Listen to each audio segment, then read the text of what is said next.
সংবাদ মাধ্যমৰ সমবন্ধ বাতৰিসকল আপোনাৰ সকলোকে নতুন বছৰৰ শুভেচ্ছা জনাইছোঁ। সমাগত মাঘ বিহুৰ অনুৰোধ জনাইছোঁ।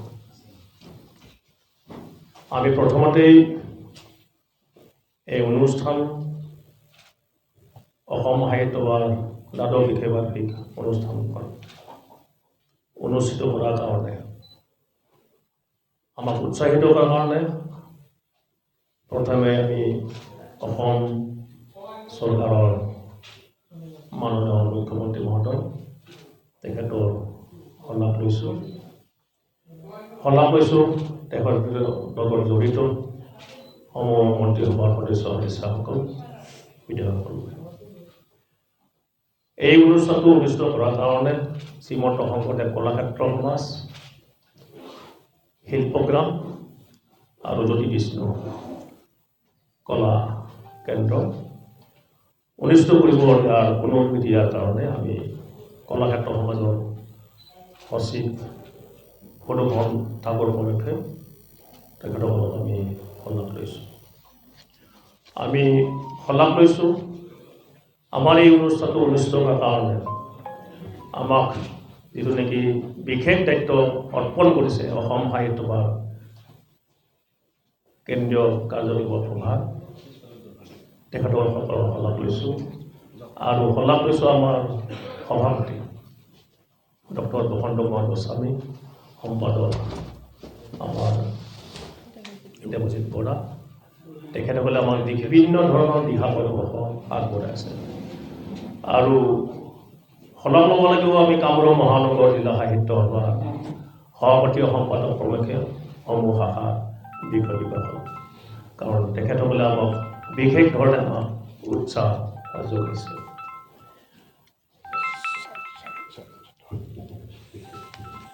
আপোনালোকে জানে ইতিমধ্যে সকলোৰে অৱগত অসম সাহিত্য সভাৰ দ্বাদশ বিশেষবাৰ্ষিক অধিৱেশনখিনি এইবেলি শংকৰদেৱ কলাক্ষেত্ৰ সমাজৰ চৌহদত 31 জানুৱাৰীৰ পৰা 1-2-3 ফেব্ৰুৱাৰী তাৰিখে অনুষ্ঠিত হ'ব। আমাৰ শিল্পগ্ৰামত অনুষ্ঠিত হ'ব বিজ্ঞান মেলা আৰু সাহিত্য সভাৰ সকলোবোৰ মুকলি সভা অনুষ্ঠিত কৰিম বুলি আমি মানস কৰিছোঁ জ্যোতি বিষ্ণু কলাকেন্দ্ৰত, যিটো নেকি সেইদিনাখন আজি 29 তাৰিখে অসম চৰকাৰে শুভ উদ্বোধন কৰিছে। আমি সেইটো আশা ৰাখিছোঁ। আপোনালোকক জনাবলৈ পাই আমি অতি আনন্দিত হৈছোঁ যে বিগত বছৰবিলাকৰ তুলনাত এইবেলি দ্বাদশ বিশেষবাৰ্ষিক অধিৱেশনখিনি অকণমান আমি কিছুমান ব্যতিক্ৰম কৰিছোঁ। বিশেষকৈ অসম সাহিত্য সভাৰ দ্বাদশ বিশেষবাৰ্ষিক অধিৱেশন 31 জানুৱাৰীৰ পৰা 3 ফেব্ৰুৱাৰী যিটো অনুষ্ঠিত হ'ব তাৰ প্ৰাক মুহূৰ্তত আমি 27 তাৰিখৰ পৰা আমি গ্ৰন্থমেলা আৰু শিক্ষা উৎসৱ আমি অনুষ্ঠিত কৰিম। লগত আমাৰ 7 ভনীৰ হাত থাকিব। আৰু এই গ্ৰন্থমেলা আৰু শিক্ষা উৎসৱ 27 তাৰিখে শুভ উদ্বোধন হোৱা অনুষ্ঠান উদ্বোধন কৰিব অসমৰ মহামহিম ৰাজ্যপাল শ্ৰী লক্ষণ প্ৰসাদ আচাৰ্য মহোদয়। উক্ত সভাত উপস্থিত থাকিব অসমৰ শিক্ষামন্ত্ৰী, অসমৰ বিত্তমন্ত্ৰী, ক্ৰীড়া আৰু যুৱ কল্যাণ মন্ত্ৰী, আনহাতে উপস্থিত থাকিব যোৰহাট মহিলা বিশ্ববিদ্যালয়ৰ প্ৰথমগৰাকী উপাচাৰ্য ডক্টৰ মালিনী গোস্বামী, লোকসভাৰ অধ্যক্ষ প্ৰতিভা থাউচেন বাইদেউ, উপস্থিত থাকিব অসম সাহিত্য সভাৰ সভাপতি ডক্টৰ বসন্ত কুমাৰ গোস্বামী, উপস্থিত থাকিব আমাৰ প্ৰধান সম্পাদক দেৱজিৎ বৰা আৰু উপস্থিত থাকিব প্ৰাক্তন প্ৰধান সম্পাদক ডক্টৰ উপেন্দ্ৰজিৎ শৰ্মা। এই 27 তাৰিখৰ পৰা অনুষ্ঠিত হ'বলগীয়া গ্ৰন্থ উৎসৱ, শিক্ষা উৎসৱৰ অকণমান আমাৰ ব্যতিক্ৰম হ'ব। এইকাৰণে গ্ৰন্থ উৎসৱৰ লগত সংগতি ৰাখি আমি এইবাৰ শিক্ষা উৎসৱ আমি সংযোগ কৰিছোঁ। এই শিক্ষা উৎসৱত অসমৰ বাহিৰৰ 50খনতকৈও অধিক বিশ্ববিদ্যালয়ে অংশগ্ৰহণ কৰিব।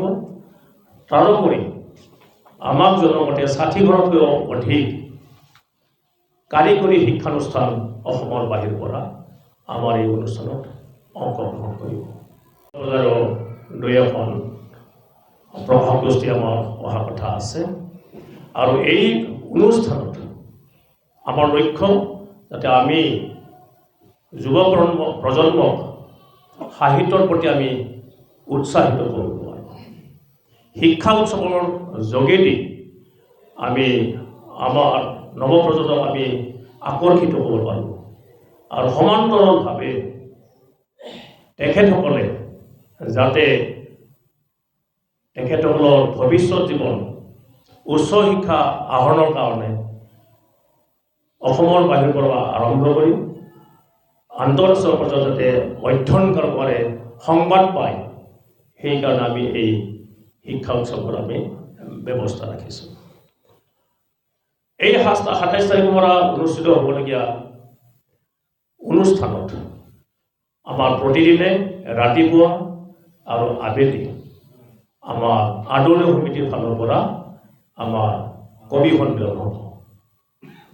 তাৰোপৰি 29 আৰু 30 তাৰিখে কামৰূপ মহানগৰ জিলা সাহিত্য সভাৰ বাৰ্ষিক অধিৱেশনো আমি ইয়াতে আমি উদযাপন কৰিম আৰু এই বাৰ্ষিক অধিৱেশনত বিশেষকৈ আমি অসম সাহিত্য সভা যেনেকৈ এইবাৰ চিন্তা কৰিছে যে আমি আমাৰ অসম সাহিত্য সভাৰ এতিয়ালৈকে প্ৰায় 80,000তকৈ অধিক আজীৱন সভ্য আমাৰ হৈছে আৰু তেখেতসকলৰ আমি আজীৱন সভ্য সমাৰোহ আমি কেন্দ্ৰীয়ভাৱে আমি অনুষ্ঠিত কৰিম।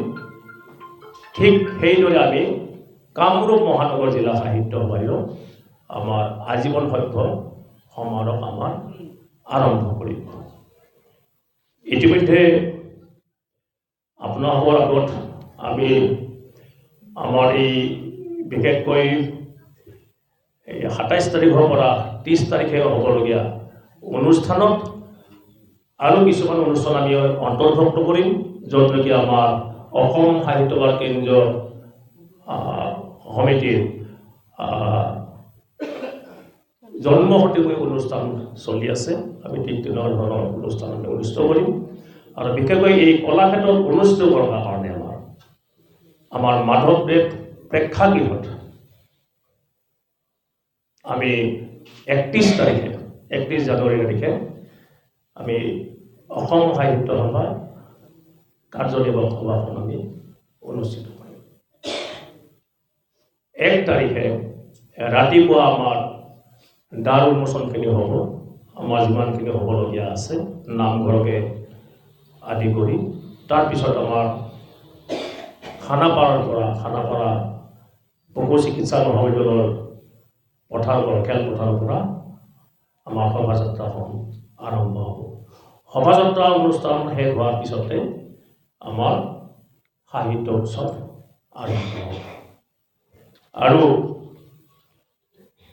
তাৰপিছতে আমাৰ ইতিমধ্যে আমাৰ প্ৰধান সম্পাদকে জনোৱা মতে এইমাত্ৰ কৈছে যে আজি আমাৰ যিহেতু এই অনুষ্ঠানখন ব্যতিক্ৰম হ'ব, গতিকে আমি আজি এই চেগতে আমি সংবাদ মাধ্যমৰ যোগেদি আমাৰ এই যিটো নেকি দ্বাদশ বিশেষ বাৰ্ষিক অনুষ্ঠানৰ বিশেষ কাৰ্যসূচী এইখনো আমি অলপ পিছতে আমি মুকলি কৰিম। দ্বিতীয় দিনৰ কাৰ্যসূচীত আমি ভাৰতৰ উপৰাষ্ট্ৰপতি ৰাধাকৃষ্ণন মহোদয়ক আমি নিমন্ত্ৰণ জনাই আহিছোঁ। কোনো যদি অসুবিধা নহয় তেখেত আমাৰ এই দ্বাদশ বিশেষ বাৰ্ষিক অধিৱেশনৰ দ্বিতীয় দিনৰ মুকলি উদ্বোধনৰ কাৰ্যসূচীত তেখেত উপস্থিত থাকিব। তাৰোপৰি 3 তাৰিখে হ'বলগীয়া মুকলি অধিৱেশনত জ্ঞানপীঠ বিজেতা প্ৰতিভা ৰায় তেখেতে আহিম বুলি আমাক এতিয়া সন্মতি দিছে। তেখেতে 2 তাৰিখে আহিব, যদিও তেখেতৰ অনুষ্ঠানটো 3 তাৰিখে আছে। তেখেতে আমাৰ লগত 3 তাৰিখেও থাকিব, 4 তাৰিখে থাকিব আৰু তেখেতে সম্পূৰ্ণভাৱে অসম সাহিত্য সভাৰ আমাৰ যিখিনি কাৰ্যসূচী আছে খুব সুন্দৰভাৱে তেখেতে উপভোগ কৰিম বুলি আমাক কথা দিছে। আৰু এইবাৰ বিশেষকৈ আমি ইয়াৰ লগতেই আমাৰ কেন্দ্ৰীয় যিখন কবি সন্মিলন হ'ব, এইখন 3 তাৰিখে অনুষ্ঠিত হ'ব আবেলি বোধহয় 4টা বজাত। আৰু সেই তালিকাখনত ইতিমধ্যে কালি আমাৰ প্ৰধান সম্পাদক ডাঙৰীয়াই কোন কোন কবিয়ে কবিতা পাঠ কৰিব ইতিমধ্যে 34 জনৰ এখন তালিকা প্ৰকাশ কৰিছে। আৰু তাৰোপৰি আমি আদৰণি সমিতিৰ পৰাও আমি 5 জন আমি দিবলৈ অনুৰোধ জনাইছোঁ। গতিকে আমাৰ এই কেন্দ্ৰীয় কবি সন্মিলনত আমাৰ 40 জন কবিয়ে কবিতা পাঠ কৰিব আমাৰ বাণীকান্ত কাকতি প্ৰেক্ষাগৃহত। প্ৰতিনিধি সভা, এই প্ৰতিনিধি সভাখন হ'ব আমাৰ শংকৰদেৱ কলাক্ষেত্ৰৰ সমাজৰ শ্ৰীমন্ত শংকৰদেৱ প্ৰেক্ষাগৃহত। আৰু এই প্ৰেক্ষাগৃহত এই প্ৰতিনিধি সভাত আমাৰ অসম সাহিত্য সভাৰ প্ৰতিখন জিলাৰ পৰা প্ৰতিখন শাখাৰ পৰা প্ৰতিনিধিসকলে অন্তৰ্ভুক্ত কৰিব। আমি ভাবিছোঁ বিশেষকৈ এই শংকৰদেৱ কলাক্ষেত্ৰ সমাজত চৌহদত অসম সাহিত্য সভাৰ এই যিটো নেকি অনুষ্ঠান অনুষ্ঠিত কৰাৰ কাৰণে আমি দেখিবলৈ পাইছোঁ বহুতো সুবিধা। ইয়াতে আমাৰ যেনেকৈ মাধৱদেৱ প্ৰেক্ষাগৃহ আছে, শংকৰদেৱ আছে, ইপিনে আজি কিছুদিন পিছতে আমাৰ দামোদেৱ প্ৰেক্ষাগৃহ আমাৰ উদ্বোধন হ'ব। আমাৰ সিপিনে সেইটো কেম্পাছত বাণীকান্ত আছে, ওচৰত আমাৰ নীলমণি ফুকন আছে, আমাৰ ইয়াতে ডিম্বেশ্বৰ আছে, ডিম্বেশ্বৰ নেক আছে। শংকৰদেৱ কলাক্ষেত্ৰত বহুতে আমাৰ প্ৰথম অৱস্থাত কৈছিল যে শংকৰদেৱ কলাক্ষেত্ৰত ইমান সুবিধা হ'বনে, ইমান মাটি আছেনে। আচলতে আপোনালোকে জানি সুখী হ'ব। শংকৰদেৱ কলাক্ষেত্ৰৰ এই চৌহদত 165 বিঘা মাটি আছে। আৰু আমি এই যে আমাৰ খালী ঠাইখিনি আছে তাতে আমাৰ গ্ৰন্থমেলা, শিক্ষা উৎসৱ, 7 ভনীৰ হাট আৰু তাৰ খোৱা আমাৰ সম্পূৰ্ণ ব্যৱস্থাৰ কাৰণে আমাৰ সুবিধাখিনি থাকিব। গতিকে আমি ভাবোঁ আমাৰ এই অনুষ্ঠানত মই উল্লেখ কৰাৰ উপৰিও বিভিন্ন ধৰণৰ শিক্ষা আমাৰ যিমানখিনি শিক্ষানুষ্ঠান আছে অসমৰ সকলোকে আমি অৱগত কৰাইছোঁ ইতিমধ্যে। আৰু তাৰোপৰি বিভিন্ন ধৰণৰ আপোনাৰ অনুষ্ঠান প্ৰতিষ্ঠান আছে, বিত্তীয় অনুষ্ঠান আছে। আমি সকলোৰে ওচৰত আমি সহায় সহযোগ আমি বিচাৰিছোঁ। আৰু সকলোৱে আমাৰ এই গুৱাহাটীৰ এই অসম সাহিত্যৰ দ্বাদশ বিশেষ বাৰ্ষিক অধিৱেশন যে আমাৰ অনুষ্ঠিত হ'ব, সকলোৱে খুব ভাল পাইছে, সকলোৱে সহযোগ কৰিছে। আমি ভাবোঁ আমাৰ এই অনুষ্ঠানখিনি সুন্দৰ হ'ব, সকলোৱে উপভোগ কৰিব পাৰিব।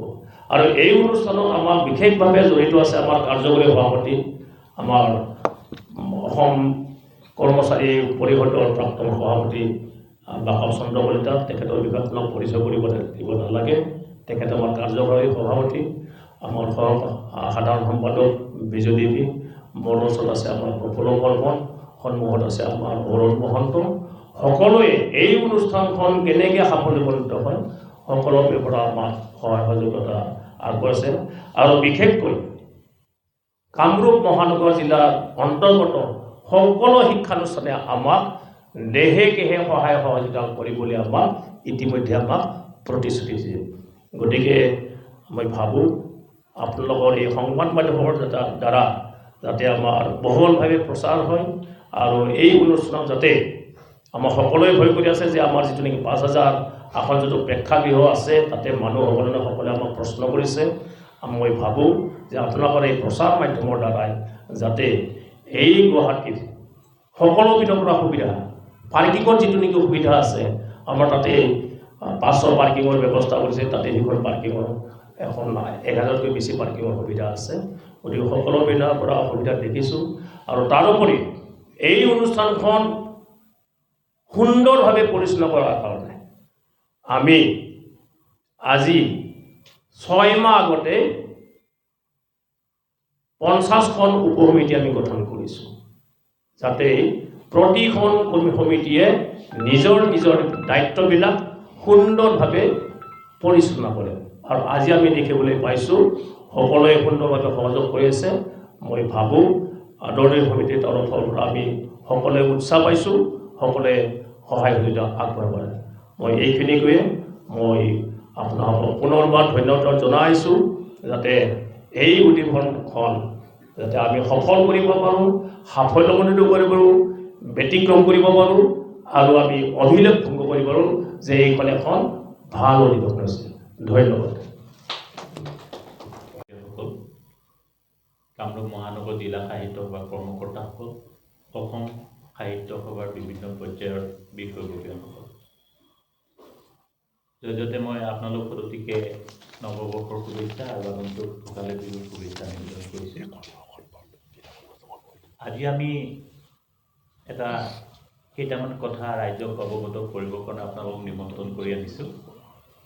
অহা 31 জানুৱাৰীৰ পৰা 3 ফেব্ৰুৱাৰীলৈকে 4দিনীয়া বৰ্ণাঢ্য কাৰ্যসূচীৰে অসম সাহিত্য সভাৰ দ্বাদশ বিশেষ বাৰ্ষিক অধিৱেশন শ্ৰীমন্ত শংকৰদেৱ কলাক্ষেত্ৰত অনুষ্ঠিত হ'ব। জয়তে মই আপোনালোকৰ সহায় ভিক্ষা মাগিছোঁ যে অসমৰ ৰাইজে যাতে পাব লগা খবৰটো আপোনালোকৰ মাধ্যমেদি আমি দিব পাৰোঁ, তাৰ কাৰণে আপোনালোকৰ সহায় ভিক্ষা মাগিছোঁ। আমি অকপতে স্বীকাৰ কৰোঁ যে আপোনালোকৰ সহায় সহযোগ নহ'লে আমি অনুষ্ঠানটো সাফল্যমণ্ডিত কৰিব নোৱাৰিম। অসমৰ জাতীয় অনুষ্ঠান হিচাপে আৰু আপোনালোকে অসমীয়া জাতিক প্ৰতিনিধিত্ব কৰা ব্যক্তি হিচাপে আমাৰ লগত সদায় থাকি সহযোগিতা কৰিব। মই আজি প্ৰথমতে আপোনালোকক সেইটো অনুৰোধ কৰিলোঁ ৰাজহুৱাভাৱে। দ্বিতীয়তে, অসম সাহিত্য সভাই প্ৰতি বছৰেই অধিৱেশনসমূহ অনুষ্ঠিত কৰে। আমি কাৰ্যভাৰ গ্ৰহণ কৰাৰ পাছত আমিও ব্যতিক্ৰম নহয়। বছৰৰ মূৰত সেই দিনটো আহি পায়হি 31 জানুৱাৰীৰ পৰা 3 তাৰিখলৈকে, দ্বিবাৰ্ষিক হ'লে 4 তাৰিখলৈকে, 4 ফেব্ৰুৱাৰীলৈকে এই অধিৱেশন অনুষ্ঠিত হয়। আমি অসমীয়া জাতিটোক একত্ৰিত কৰি ৰাখিবৰ কাৰণে, একতাৰ দোলেৰে বান্ধি ৰাখিবৰ কাৰণে, পাহাৰে ভৈয়ামে থকা সকলো জনগোষ্ঠীক আমি একতাৰ দোলেৰে বান্ধি ৰাখিবৰ কাৰণে আমাৰ এইবাৰ অভিযান আৰম্ভ হ'ব। এই অভিযানটো হ'ব অসমীয়া জাতিৰ ৰক্ষাৰ অভিযান। এই অভিযান হ'ব অসমীয়া জাতিসত্তাটো প্ৰদৰ্শন কৰাৰ অভিযান, যিটো অভিযানৰ যোগেদি অসম সাহিত্য সভাৰ অধিৱেশনত শ্ৰীমন্ত শংকৰদেৱ কলাক্ষেত্ৰৰ ভিতৰত অসমীয়া জাতিয়ে এটা নিজৰ পৰিচয় দিবলৈ সক্ষম হ'ব। আমি তাৰেই পৰিকল্পনা কৰিছোঁ। ইয়াৰ কিছুমান ব্যতিক্ৰম পদক্ষেপ গ্ৰহণ কৰিব, যি পদক্ষেপৰ যোগেদি অসমীয়া জাতিয়ে নিজে গৌৰৱবোধ কৰিব পাৰিব লাগিব যে আমি অসমীয়া জাতিৰ সন্তান। প্ৰথমতে মই আপোনালোকক জনাই থওঁ, আমাৰ পৰিকল্পনাৰ ভিতৰত অংশীদাৰ আছে শোভাযাত্ৰাটো, সাংস্কৃতিক শোভাযাত্ৰাটো। আপোনালোকে জানে যে অসম সাহিত্য সভাৰ অধিৱেশনৰ শোভাযাত্ৰাটো এটা সুন্দৰ ৰূপ পৰিগ্ৰহণ কৰে আৰু সুন্দৰ এটা বাৰ্তা অসমৰ ৰাইজৰ হৃদয়ৰ মাজলৈ কঢ়িয়াই লৈছে। এই পাঠশালা অধিৱেশনৰ শোভাযাত্ৰাটোৱে যিটো বাৰ্তা দিছে, পৰৱৰ্তী সময়ত আমাৰ গুৱাহাটীৰ অধিৱেশনৰ শোভাযাত্ৰায়ো এটা বাৰ্তা দিব লাগিব। মই এইখিনিতে জনাই থওঁ, মই সকলোৰে সহায় বিচাৰিছোঁ যে আমি এনেকুৱা এটা জাতি নিৰ্মাণ কৰিব বিচাৰোঁ যে একেলগে সমিল মিলেৰে থকাটো বিচাৰোঁ। কাৰ্বি পাহাৰতেই হওক বা আমাৰ হিমালয় পৰ্বততেই হওক, আমাৰ জাতি জনগোষ্ঠীৰ লোকসকল বসতি স্থাপন কৰি আছে। তেওঁলোকৰ মাজত সমন্বয় সদ্ভাৱ আছে। গতিকে সেই সকলোবিলাক লোকক লৈ বৃহত্তৰ অসমৰ ৰাইজক আমি একতাৰ দোলেৰে বান্ধি ৰাখিব বিচাৰোঁ।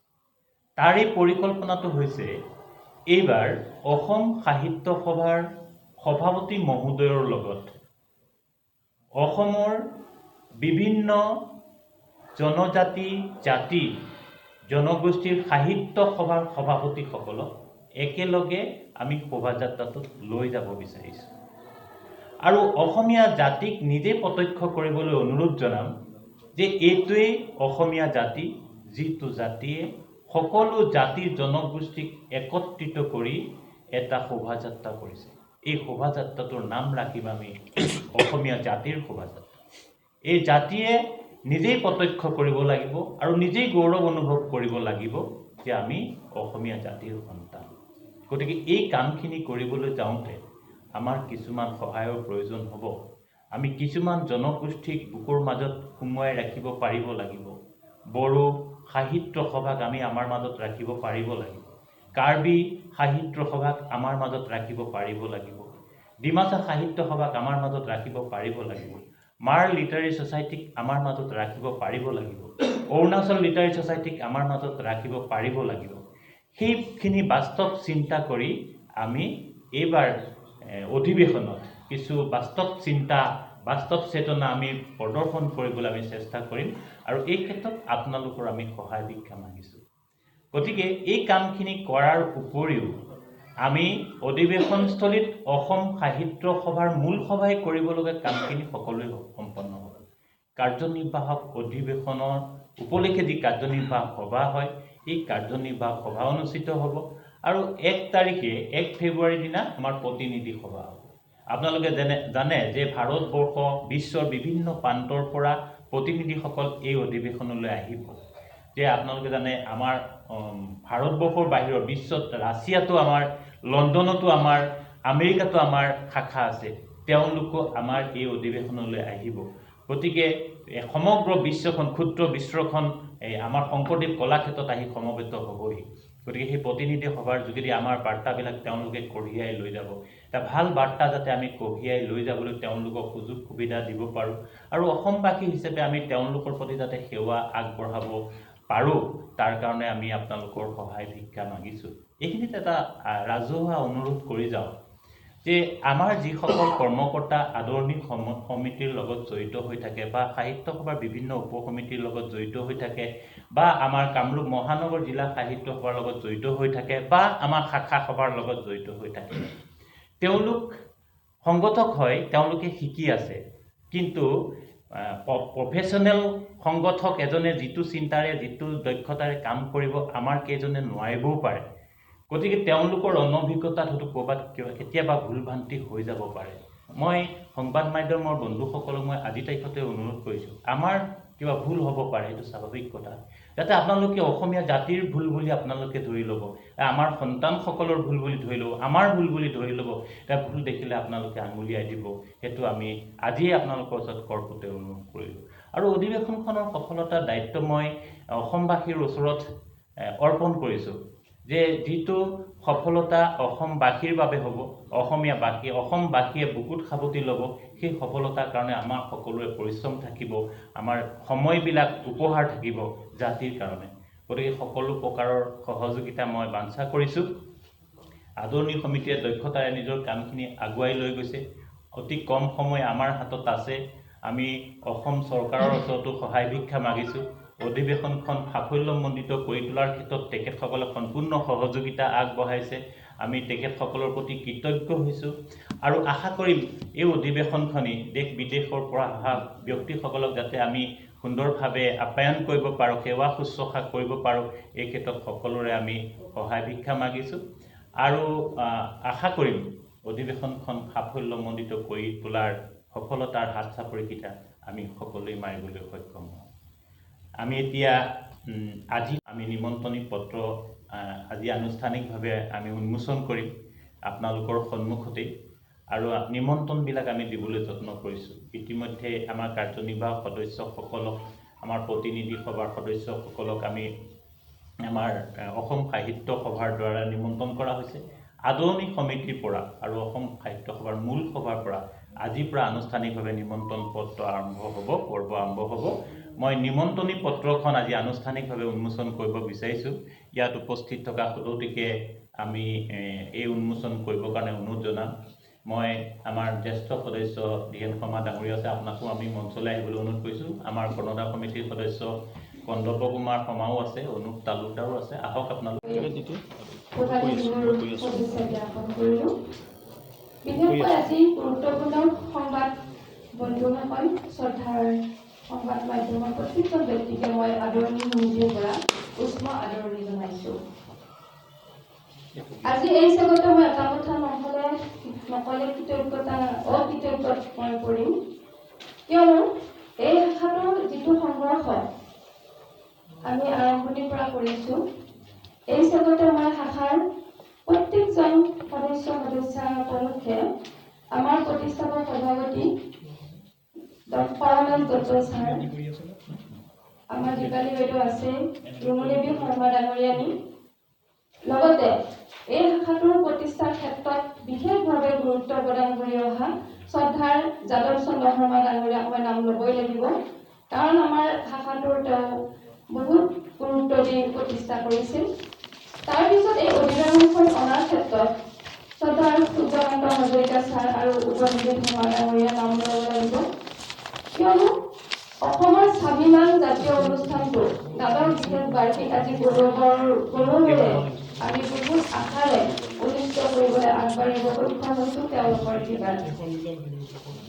তাৰপিছত মই এই অনুষ্ঠানৰ শ্ৰদ্ধাৰ মোৰ পিতৃতুল্য ডক্টৰ বসন্ত কুমাৰ গোস্বামী ছাৰক মই নতশিৰে শ্ৰদ্ধা জনাইছোঁ, আৰু আমাৰতো দাদা সদৃশ আমাৰ প্ৰধান সম্পাদক ডাঙৰীয়াকো মই শ্ৰদ্ধা নিবেদন কৰিছোঁ এই জগতে, যে সকলোৰে আশীৰ্বাদ আমাৰ ওপৰত থাকক, কিয়নো ইমান ডাঙৰ জাতীয় অনুষ্ঠান এটা আমি অনুষ্ঠিত কৰিবলৈ গৈ আছো। এই ক্ষেত্ৰত শাখাৰ নাইবা কামৰূপ মহানগৰ জিলাৰ উপসমিতিসমূহৰ আশীৰ্বাদ অৰ্থাৎ সহায় সহযোগিতা অবিহনে আমি এই ক্ষেত্ৰত এখোজো আগবাঢ়িব নোৱাৰো। সফলতানো কি? যেতিয়া আমি একগোট হৈ সম্প্ৰীতিৰে এটা জাতিয়ে নিজৰ আমাৰ প্ৰধান সম্পাদক ডাঙৰীয়াই কোৱা মতে নিজৰ সম্প্ৰীতি আগবঢ়াই নিবলৈ সক্ষম হম, তেতিয়াই এখন অধিৱেশন সাফল্যমণ্ডিত হয়।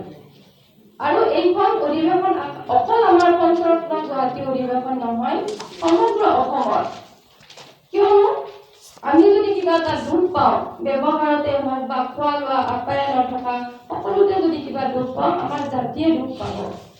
কাৰণ আমাৰ পুৰুষা ব্যক্তিসকলে এই জাতিটো নিৰ্মাণৰ ভেটি গঢ়ি থৈ গৈছিল একমাত্ৰ জাতীয় অনুষ্ঠান অসম সাহিত্য সভাৰ জৰিয়তে।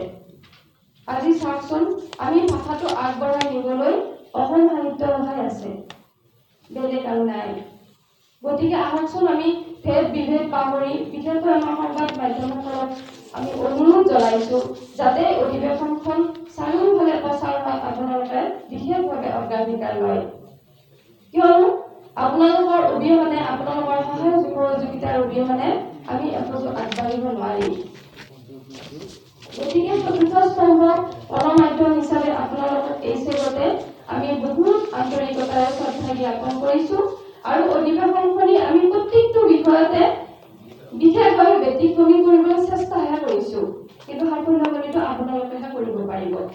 বিশেষকৈ এইবাৰ আমি এখন গ্ৰন্থ উন্মোচন, এইটো সভাপতি ডাঙৰীয়া হয়তো ৰৈ গৈছে, সেইকাৰণে মই এইটো কৈছো, বাকীখিনিতো তেখেতে কৈলেই। এখন গ্ৰন্থ উন্মোচন কৰিবলৈ চেষ্টা কৰিছো, যিহেতু এইটো জাতীয় অনুষ্ঠানৰ 109 বছৰ হ'ল। কি হয় নাজানো, তথাপি আমি আগবাঢ়িছো। অসমৰ সমগ্ৰ জাতিৰ স্বাভিমানৰ লক্ষ্য বা উদ্দেশ্যত যদি সকলোৱে সহায় সহযোগ কৰে, আমি নিশ্চয় সফল হ'ম। এই কামনা কৰি মই ইমানতে মোৰ চমু বক্তব্য সামৰিছো। ধন্যবাদ। যিকোনো খবৰ আৰু বিজ্ঞাপনৰ বাবে যোগাযোগ কৰক 7896121996।